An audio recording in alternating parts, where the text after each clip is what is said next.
My name is Elena Brooks.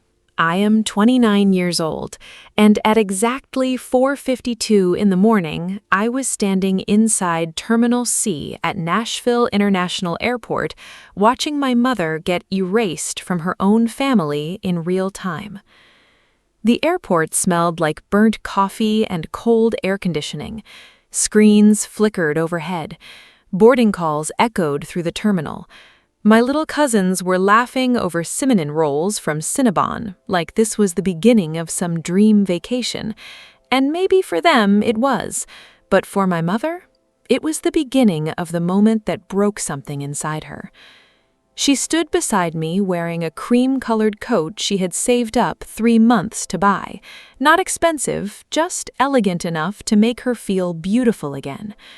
Her suitcase was old navy blue fabric with a broken zipper tied together using a pink ribbon. My mom always tied broken things together instead of replacing them. That should have told me everything. There were 10 of us traveling. My Uncle Darren had organized the entire family trip to Hawaii. 2 weeks in Maui, beach house, excursions, family memories. At least that's what he called it. But my mother, Linda Brooks, was 63 years old.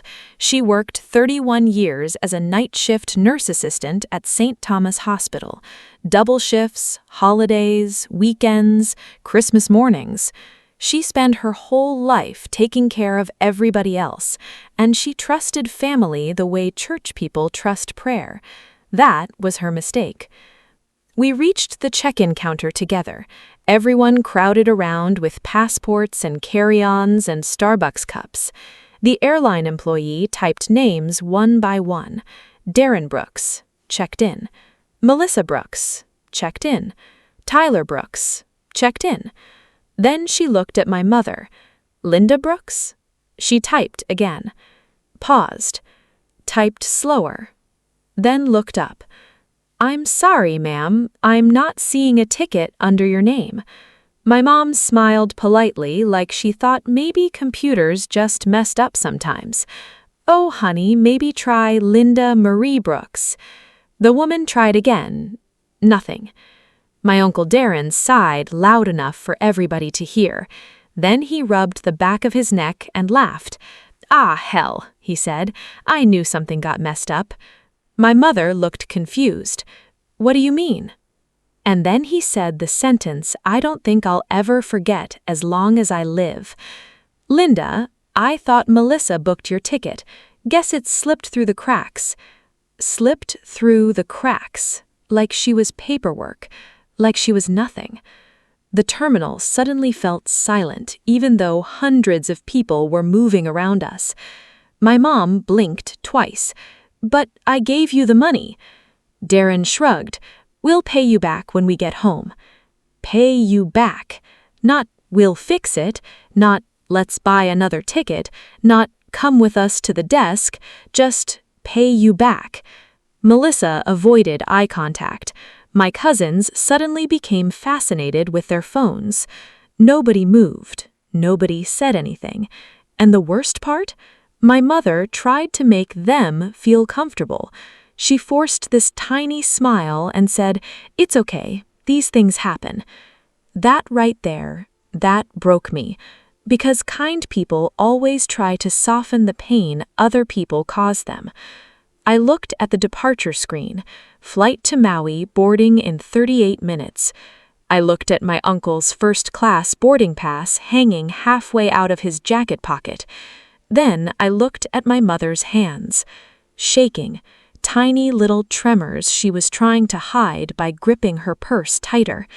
And suddenly, every strange thing from the past 3 years slammed into my head all at once. The late utility notices, the empty refrigerator, the fact she stopped getting her hair done, the way she always said, "Money's just a little tight right now," even though she had inherited almost $400,000 after my grandfather passed away. Where had it gone? Back then, I still believed Darren was helping manage her finances because she wasn't good with computers. God, the lies sound so stupid once you finally wake up. I looked down at my boarding pass, then slowly tore it in half. The sound snapped through the terminal. Darren stared at me. "Elena, what the hell are you doing?" "I'm staying with Mom." Melissa rolled her eyes immediately. "Oh my God, don't start being dramatic." Dramatic, that word people use when they don't want accountability. My mom grabbed my arm gently. "Baby, no, you worked hard for this trip." I picked up her suitcase. "So did you." Nobody followed us. Nobody stopped us. My own family watched a 63-year-old woman get abandoned at an airport after taking her money and still walked toward security. I watched them disappear into the crowd, while my mother stood there pretending not to cry. That's the thing about betrayal. It's rarely loud.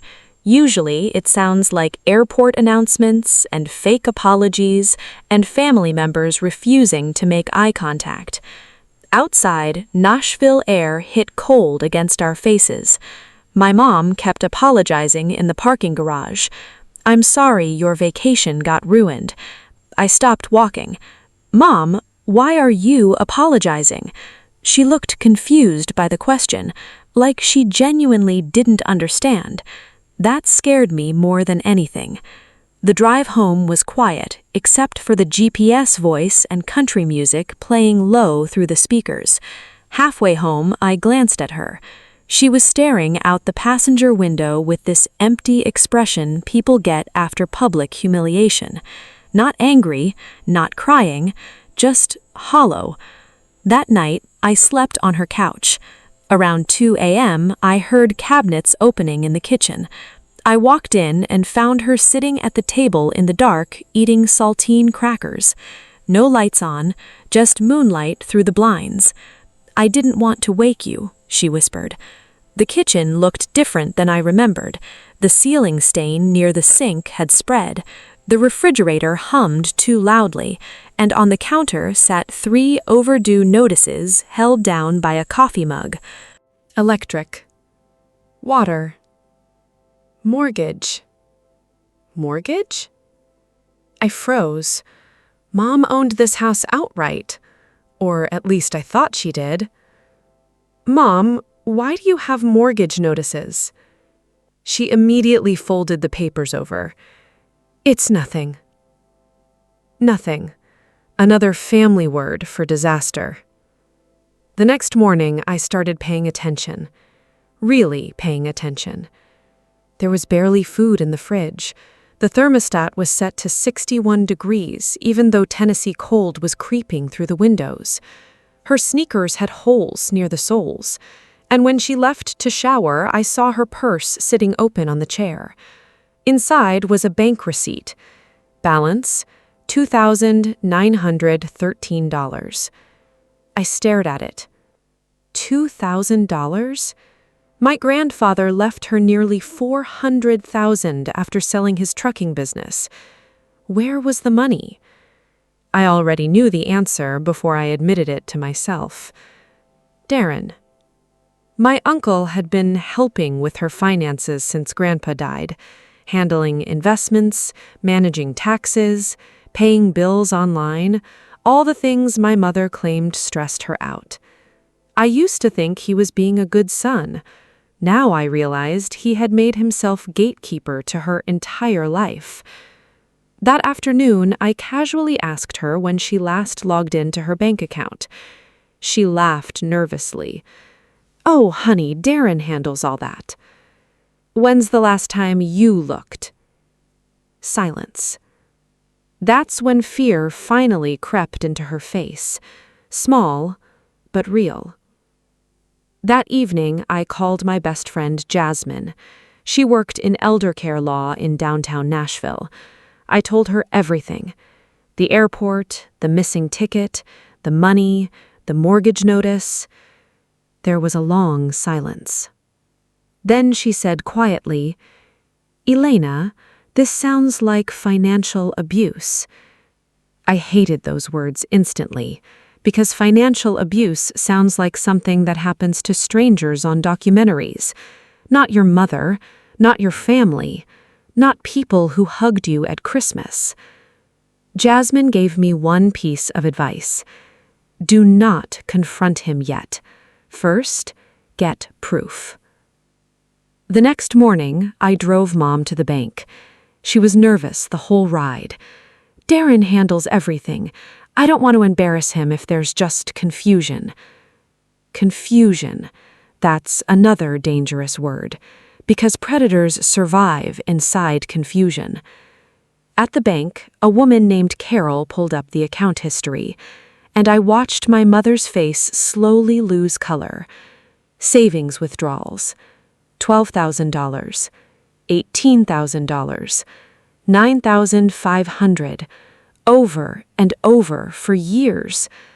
Luxury purchases, wire transfers, payments toward a lake house, Vegas hotel bookings, designer stores. And then I saw it. $22,000 labeled family vacation expenses. My mother whispered, "What vacation?" Carol looked uncomfortable. There are also multiple transfers into accounts under Darren Brooks. The room felt too small. My mom gripped the edge of the desk. No, Darren wouldn't. But the evidence didn't care about love. The evidence didn't care about family.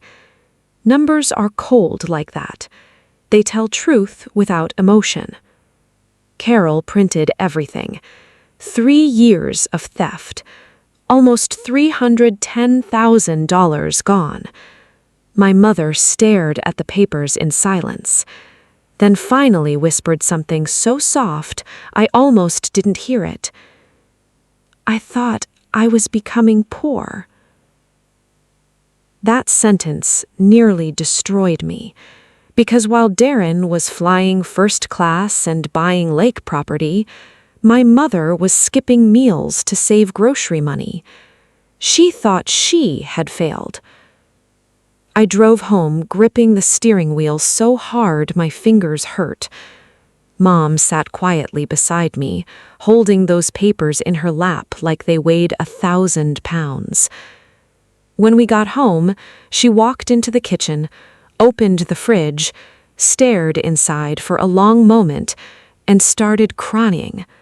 Not loud, not dramatic, just silent tears falling at half a gallon of milk and expired yogurt.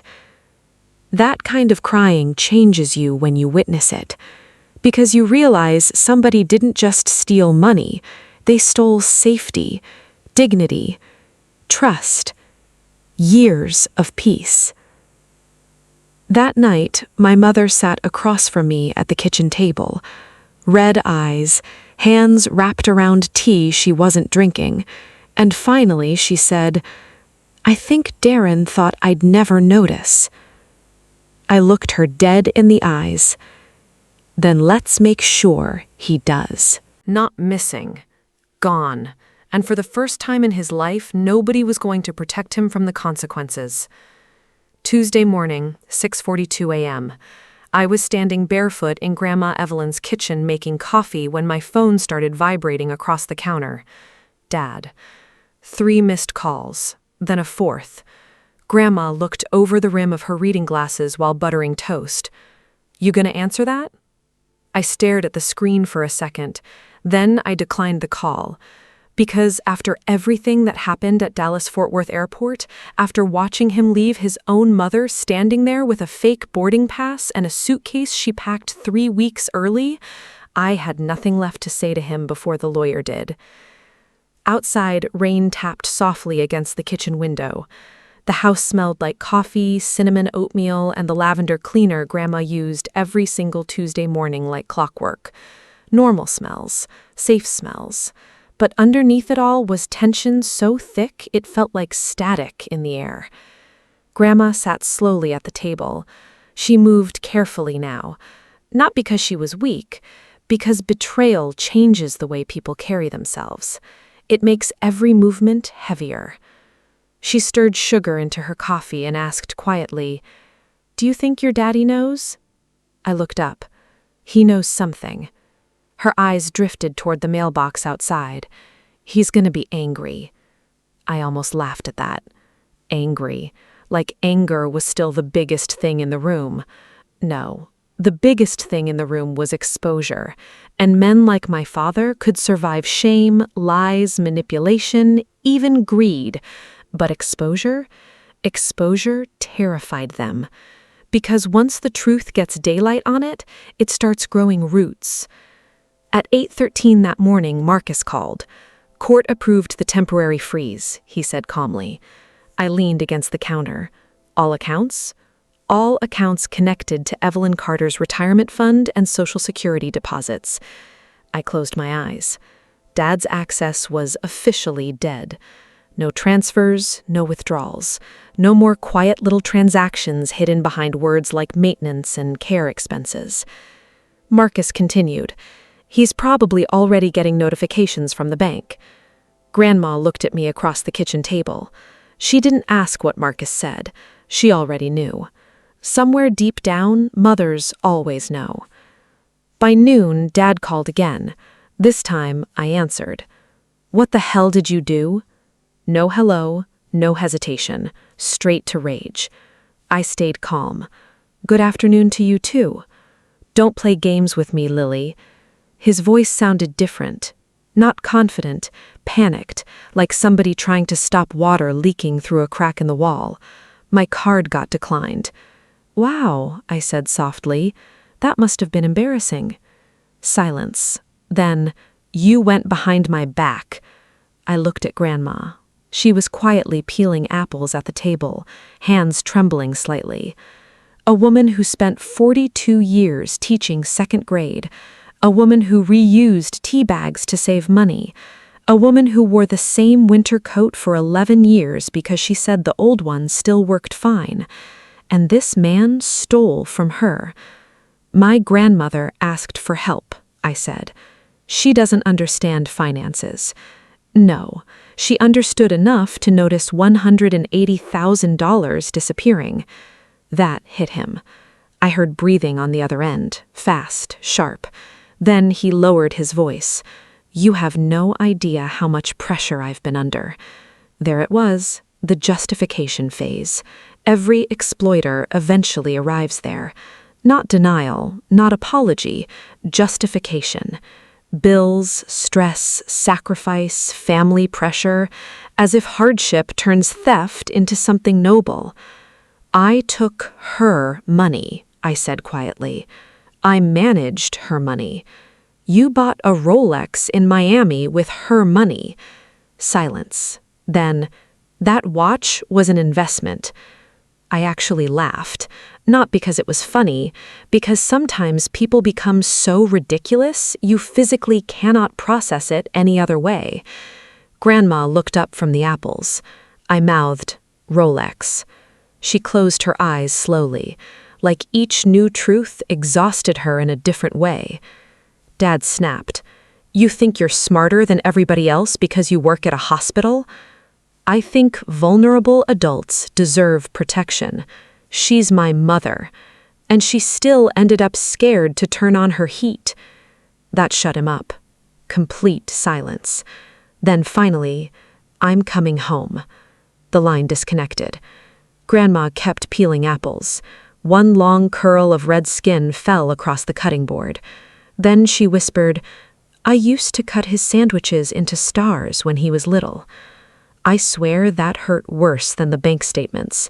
Not because it was dramatic, because it was real. That's the thing people don't understand about family betrayal. It's never just about money. Money is numbers. The real damage is memory. Every birthday, every Christmas, every hug, every "I love you," you start replaying all of it, wondering which parts were true. That afternoon, I drove Grandma to the bank again, not because we needed more documents, because Marcus said something important. Financial abuse survivors need to physically reclaim control. So we did.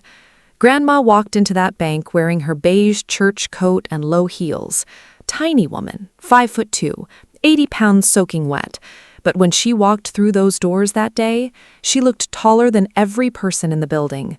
The branch manager greeted her carefully, respectfully, different than before, because now everybody understood what had happened.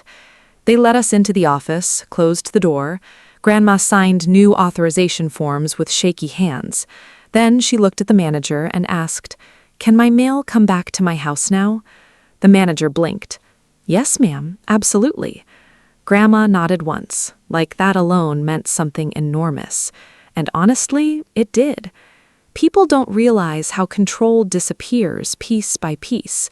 First the passwords, then the mail, then the banking, then the decisions, until one day somebody else is living your life for you while you sit quietly inside it. On the drive home, she stared out the window at passing traffic, then suddenly asked, "Did he ever love me?" The question hit so hard I almost missed the stoplight. I looked at her. "Grandma?" "No," she said softly. "I need to know." I parked the car outside a pharmacy and turned toward her fully. "Yes," I said immediately. "He loved you." Tears filled her eyes. "Then how could he do this?" I wish I had an answer. I really do. But greed doesn't always erase love. Sometimes it just suffocates it. That night, the family group chat exploded. "Dad, nobody contact Mom until I figure out what's going on." Aunt Cheryl, "What do you mean figure out?" Dad, "Lily involved lawyers." Cousin Ben, "Wait, what?" Stepmother Karen, "This has become a misunderstanding blown out of proportion." I stared at that sentence for 10 full seconds.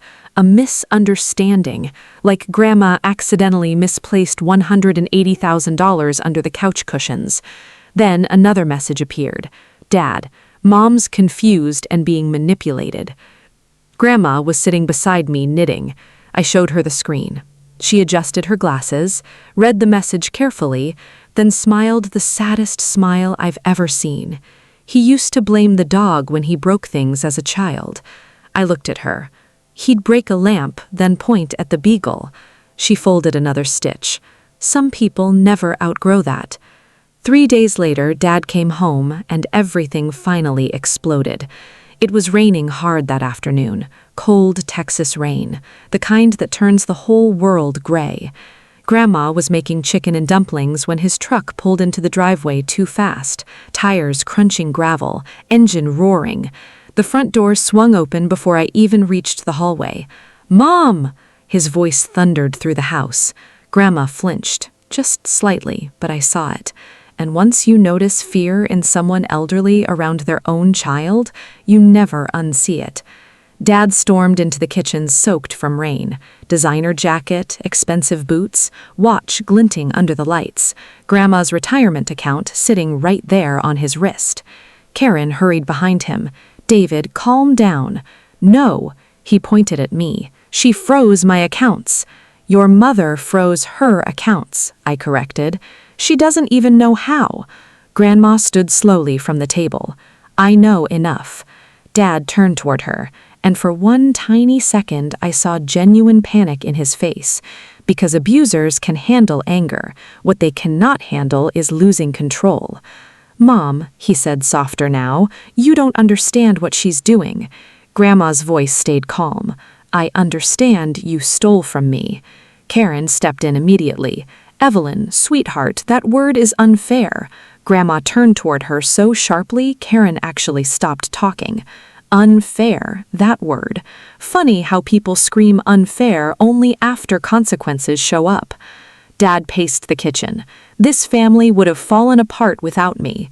"No," I said quietly, "just your finances." He ignored me.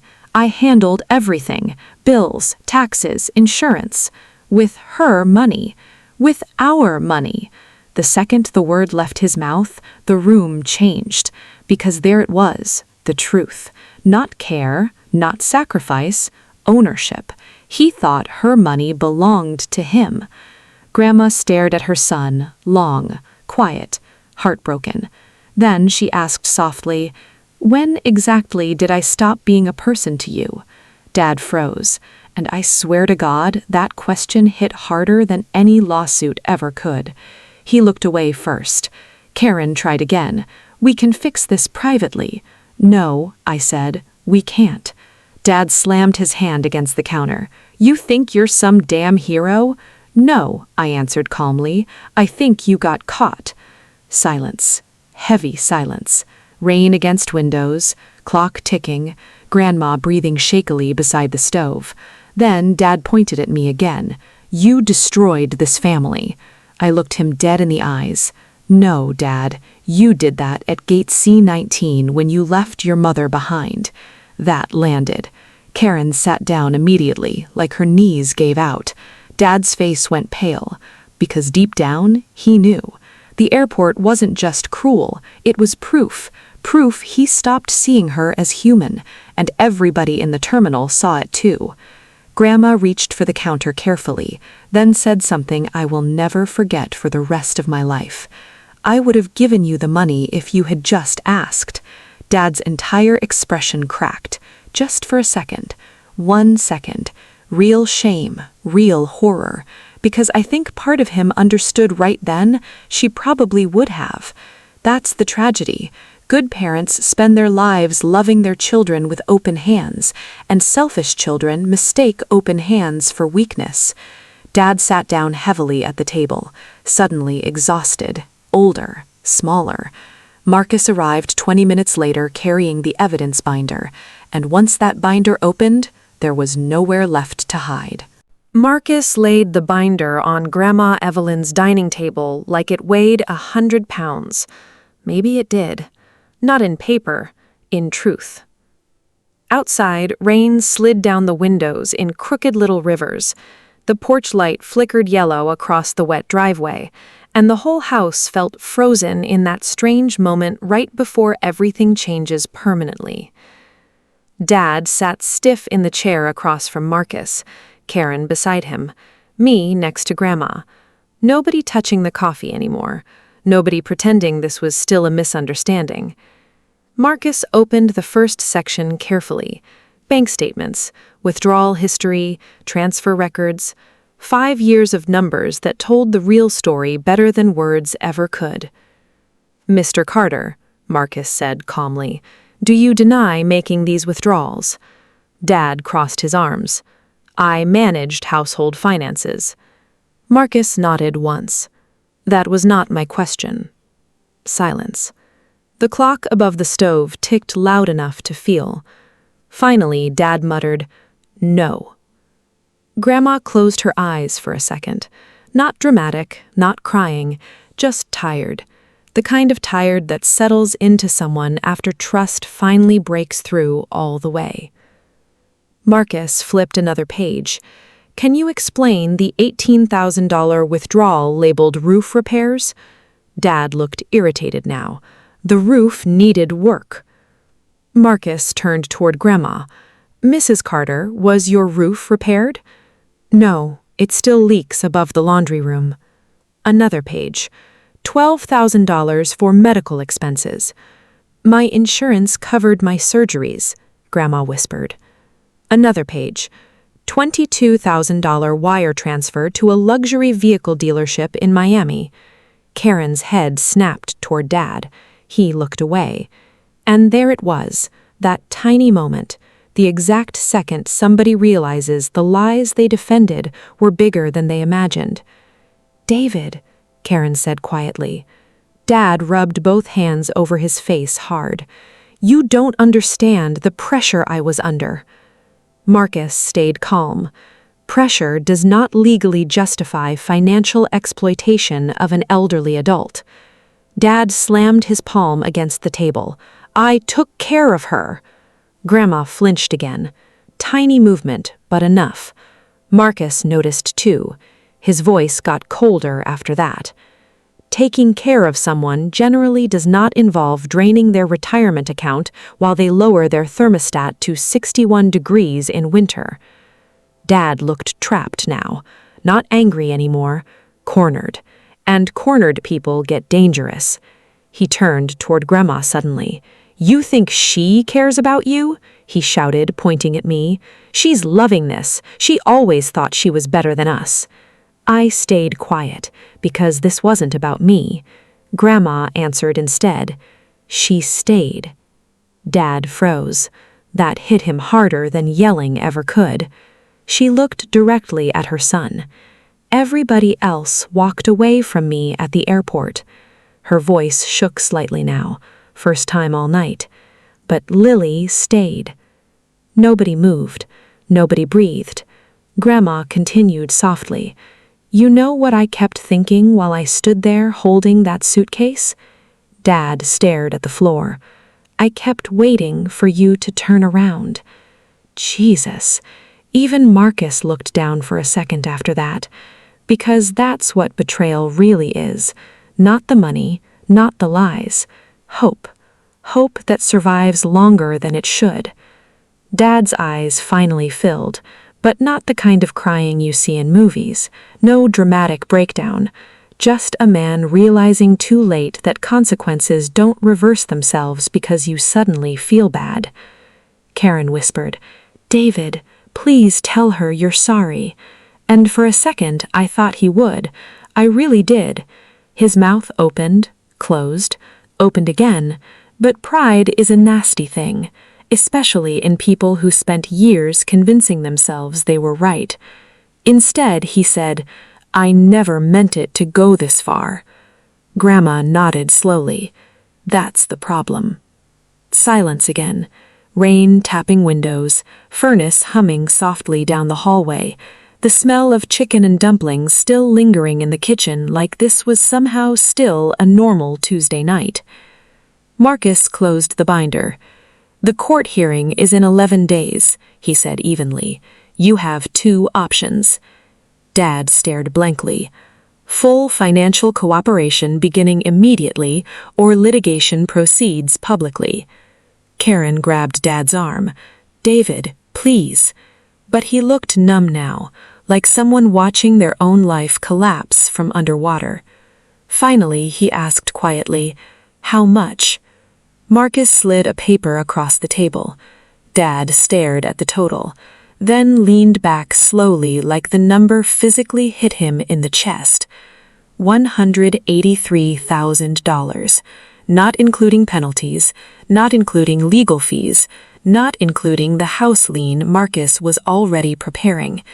Dad whispered, I can't pay that. Grandma spoke before Marcus could. Yes, you can. Everybody looked at her. Her voice stayed steady. You'll sell the lake house. Mom, you'll sell the truck. Karen looked stunned. You'll sell the Rolex. That one landed like a gunshot, because Grandma noticed it. Every elderly person notices more than people think they do.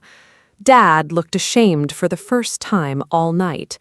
Real shame, not fear, not anger, shame. Grandma folded her hands carefully on the table. I skipped vacations for 26 years. Her eyes drifted toward the hallway closet where Grandpa's old suitcase still sat. Your father and I used paper grocery bags as Christmas wrapping one year because money was tight. She looked back at him. And somehow you convinced yourself you deserved luxuries bought with my sacrifice. Dad couldn't look at her anymore. Karen started crying quietly beside him. Not loud, just silent tears sliding down her face while she stared at the table. Because somewhere along the line, she realized she benefited from it too. Marcus stood. I'll expect a response within 48 hours. Then he packed the binder slowly and left. The front door clicked shut behind him. Nobody moved for a while. Then, finally, Dad stood. Slowly, like gravity suddenly weighed more on him. He looked older than he had a month earlier. Older than Grandma somehow. He stared at her, and in the quietest voice imaginable said, I really did love you. Grandma nodded. I know. That broke me. Not the screaming, not the evidence. That. Because love and betrayal can exist in the same person. That's what makes family pain different from every other kind. Dad swallowed hard, then asked, Can this ever be fixed? Grandma looked at him for a very long time before answering. No. not cruel, not angry, just honest. And honestly, that was worse. Karen helped him toward the door. Before leaving, Dad turned toward me. For a second, he looked like he wanted to say something meaningful, something fatherly, something that could bridge the canyon between who he used to be and who he became. But nothing came out, because there are moments in life where words arrive too late to matter. The door shut behind them, and the house went quiet. Grandma stood there staring at the rain through the kitchen window. Small woman, soft cardigan, white hair glowing under warm kitchen lights.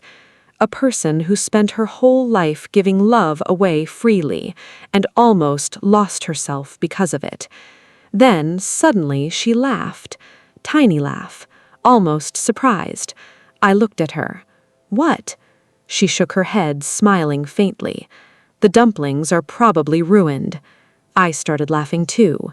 Not because it was funny, because trauma does that sometimes. It cracks pressure open in weird places. We ate ruined dumplings at midnight, while rain hammered the roof. And for the first time since the airport, Grandma looked peaceful. Not healed, healing. There's a difference. The court hearing happened 12 days later. Dad avoided eye contact the entire time. The judge didn't, especially after reviewing the fake itinerary. That part made the courtroom shift, because stealing money is one thing. Humiliating your elderly mother publicly while doing it? Even the judge looked disgusted. Final ruling, full repayment over 6 years, immediate surrender of financial authority, court-monitored restitution, mandatory elder exploitation counseling. The lake house sold 3 months later. The Rolex disappeared. The truck, too. Karen stayed with him. Surprisingly. Maybe loyalty looks different when you've built a life beside someone for 30 years. Or maybe she felt trapped by the wreckage, too. I honestly don't know. Grandma never celebrated the outcome. That's important. People think justice feels exciting. Usually, it just feels quiet. Like finally putting something heavy you carried too long. Spring came slowly that year. By April, Grandma's porch had new railings. By May, the roof was fixed. By June, she turned the thermostat up without apologizing. Little things. Beautiful things. Friday lunches with church friends started again. Fresh flowers appeared on the table. The fridge stayed full.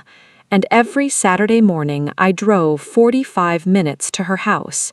Same coffee, same lavender cleaner, same cast-iron skillet Grandpa bought at a flea market in 1972. One afternoon in October, we finally used the plane tickets. Paris, just like Grandpa once promised her. I'll never forget watching Grandma stand beneath the Eiffel Tower at night, lights glowing gold across her face, wind moving softly through her silver hair. She looked up at the sky and whispered, "Earl should have seen this."